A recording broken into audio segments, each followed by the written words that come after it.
आदरणीय मेरे प्रिय दोस्तों और भक्तों, सूर्य देवता का विवाह किस प्रकार हुआ।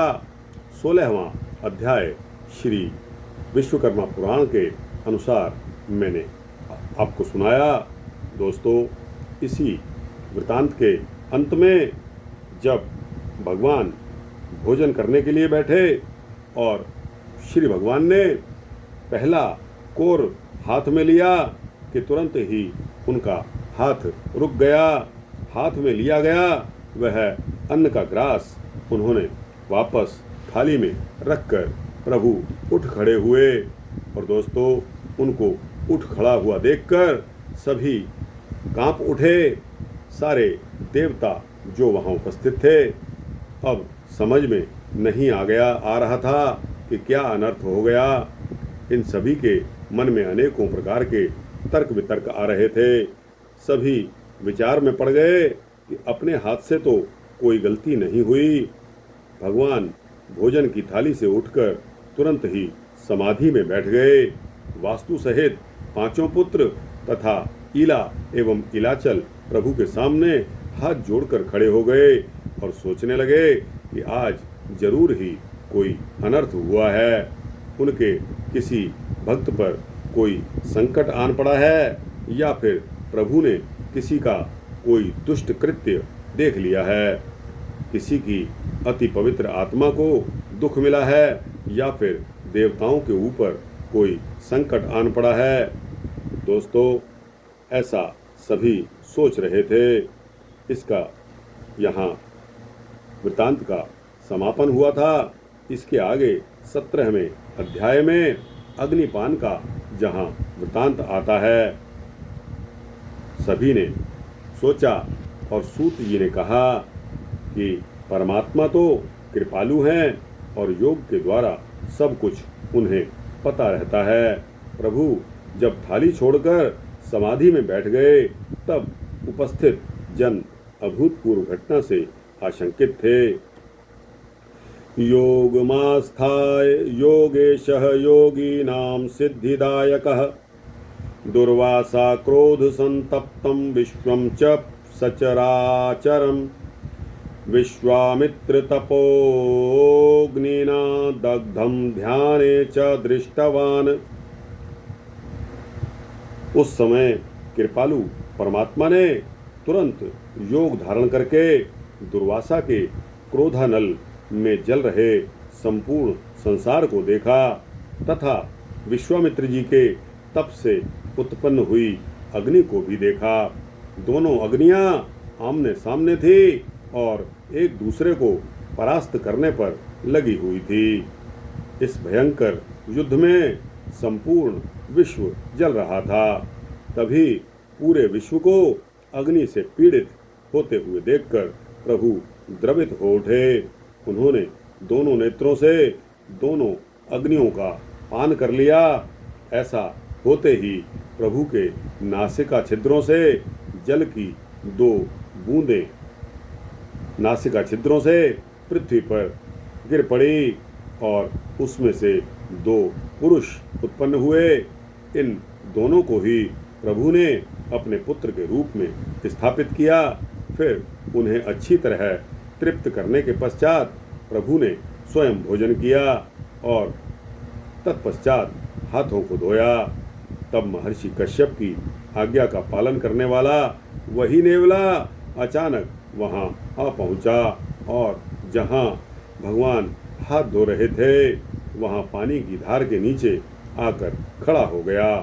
प्रभु के हाथ धोए पानी के पड़ते ही उसका बाकी शरीर भी स्वर्ण का बन गया। इस चमत्कार से सभी लोगों को बहुत ही विस्मय हुआ। प्रभु ने इसे कन्यादान की महिमा बताकर उनकी शंका का समाधान कर दिया।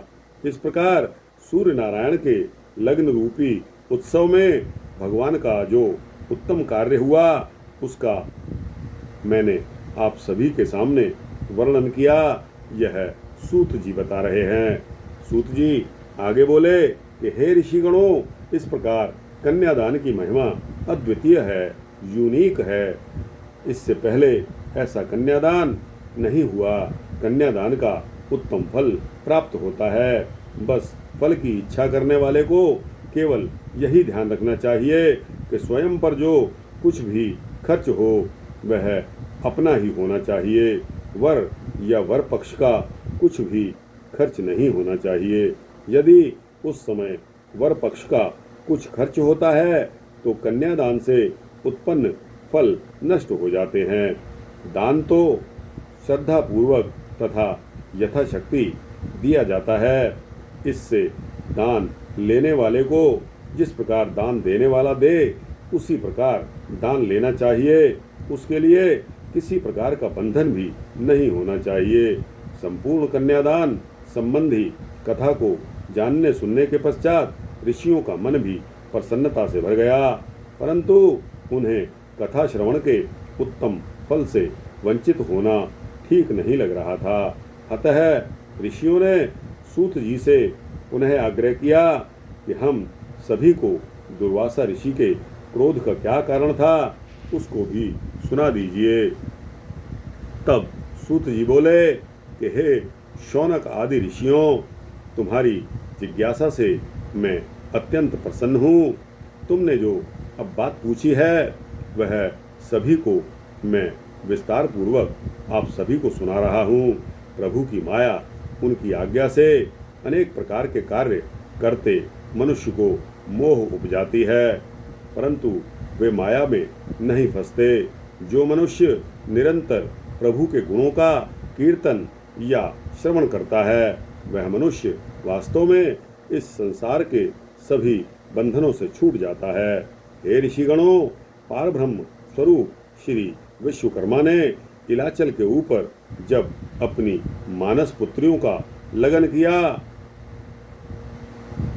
तब उन्होंने समस्त विश्व में निवास करती छोटी बड़ी जड़ चेतन तमाम सृष्टि को निमंत्रण देकर वहां बुलाया था तथा इस तरह वहां पर इकट्ठे हुए सारे समुदाय ने बड़े ही प्रेम के साथ लग्न का आनंद भोगा था।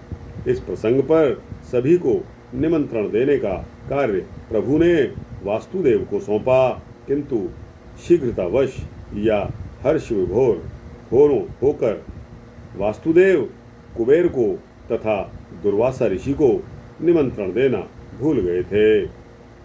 सत्य को समझने वाले और शांत प्रकृति वाले कुबेर को ऐसा विचार आया कि प्रभु विश्वकर्मा निरंतर सृष्टि का कल्याण करने वाले हैं तथा उनका मेरे साथ तो क्या किसी दूसरे से जरा भी बैर नहीं है, और उन कृपालु भगवान ने मेरे दुख को जानकर मुझे उत्तम निवास स्थान भी बना कर दिया है।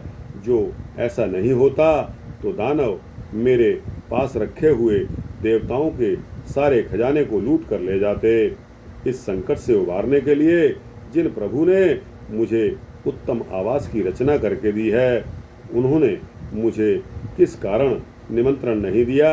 शायद आमंत्रण देने वाले ही मुझसे कहना भूल गए होंगे, परंतु जहाँ स्नेह हो वहाँ बिना आमंत्रण के भी जाने में कोई चिंता नहीं होती, इसलिए मुझे इलाचल के ऊपर जाना ही चाहिए।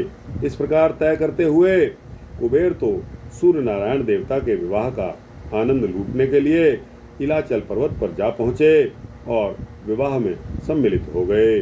किंतु बहुत बड़ा किंतु है दोस्तों, सभी को यह मालूम है कि दुर्वासा ऋषि का क्रोध प्रचंड क्रोध होता है, किंतु दुर्वासा महर्षि तो इतने क्रोधित थे जब उनको पता लगा कि इलाचल पर्वत के ऊपर सूर्य नारायण देवता का विवाह हो रहा है तथा उसमें श्री विश्वकर्मा ने सारी की सारी सृष्टि को आमंत्रित कर दिया है और मुझे आमंत्रित नहीं किया। यह जानकर उनके क्रोध की सीमा न रही। क्रोधवश वे अपने इस अपमान का बदला लेने के लिए तत्पर हो गए। उन्होंने विचार कर लिया कि मुझे इस महोत्सव से वंचित रखने वाले को उचित दंड देना ही चाहिए, नहीं तो सृष्टि में मेरा कोई मान नहीं रखेगा और मेरी मर्यादा और महत्ता घट जाएगी। क्रोध के आवेश में दुर्वासा ने विचार किया कि अपने शत्रु के समान विश्वामित्र, जो कि क्षत्रिय होते हुए देवर्षि बनने का दावा करते हैं, वह मेरे लिए इस अपमान का कारण होंगे। ऐसा मन में धारणा धारकर विश्वामित्र ने ही प्रभु से कहा होगा कि दुर्वासा तो बहुत क्रोधी हैं, इसलिए उनको मत बुलाना।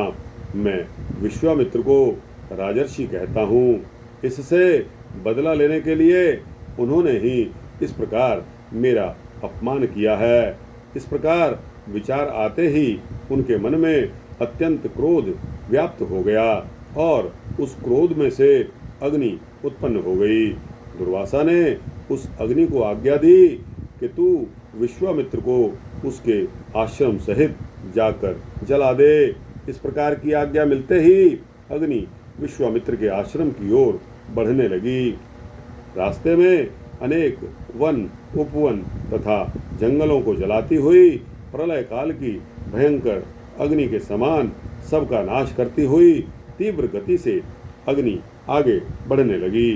इधर समाधि में बैठे हुए विश्वामित्र ने दुर्वासा की भेजी हुई उस अग्नि को जब देखा और देखने के साथ ही उन्होंने ध्यान करके सारी लीला को जान लिया और अकारण क्रोध से समस्त विश्व को जलाते दुर्वासा की अग्नि के सामने उन्होंने अपनी तपस्या के द्वारा पैदा की हुई अग्नि को भेज दिया। इस प्रकार जब दोनों अग्नियां आमने सामने आ गई तो दोनों के परस्पर घर्षण से उत्पन्न हुई ज्वाला और उसमें से पड़ते अंगारे तीनों लोगों को जलाने लगे। ऐसी परिस्थिति के आते ही सारे के सारे विश्व में हाहाकार मचने लगा तथा प्राणी अपनी रक्षा के लिए समस्त जग का रक्षण करने वाले प्रभु का स्मरण करने लगे। सच्चे मन से की गई प्रार्थना, सच्चे मन से की गई इस पुकार से भोजन करने बैठे प्रभु पिता परमात्मा को उठना पड़ा, भोजन छोड़कर उठना पड़ा। पहला ग्रास ही जो ही मुंह में डाल रहे थे एकदम उठ खड़े हुए और भोजन को छोड़कर तपस्या में बैठ गए और उन्होंने तुरंत ही ध्यानमग्न होकर इस सारी लीला का ज्ञान अपने उसमें मोह में ले लिया। अपने ज्ञान के द्वारा उन्होंने इस लीला को जान लिया। इस लीला को जानकर प्रजा के कल्याण के लिए उन दोनों अग्नियों को खींचकर अपने आँखों के द्वारा ग्रहण करके नासिका के छिद्रों द्वारा दो पुरुष उत्पन्न किए और उनको अपने पुत्र की भांति स्थापित किया। अग्नि को प्रभु ने इस प्रकार आकर्षण करके फिर अग्नि से पीड़ा पाती तमाम सृष्टि का सारा दुख प्रभु ने अपनी अभिदृष्टि डालकर हरण कर लिया। दुर्वासा ऋषि तथा विश्वामित्र को ध्यान से बुलाकर उन दोनों का अच्छी तरह सत्कार किया गया। इसके पश्चात प्रभु ने स्वयं भोजन किया। सूत जी आगे कहते हैं कि हे ऋषिगणों, आपके द्वारा पूछे गए प्रश्नों का मैंने उत्तर दे दिया है। क्रोध अनेकों प्रकार के अनर्थों की जड़ है, इस पर विजय प्राप्त करना चाहिए, अन्यथा विश्वामित्र के क्रोध की तरह वह अनर्थकारी हो सकता है। तो दोस्तों, इस प्रकार श्री विश्वकर्मा पुराण में अग्निपान करते हुए श्री भगवान नामक 17वां अध्याय यहाँ संपूर्ण होता है। अगर भगवान उस अग्नि का जो कि श्री विश्वामित्र तथा दुर्वासा महर्षि ने भेजी थी, जो कि संपूर्ण ब्रह्मांड को जलाने के लिए तत्पर थी, दोनों अग्नि आमने सामने थी, उस समय भगवान ने अपना भोजन छोड़कर ध्यान मग्न होकर उस अग्नि को अपनी आँखों के द्वारा उसको आकर्षित करके अपनी नासिका से अंदर खींच लिया।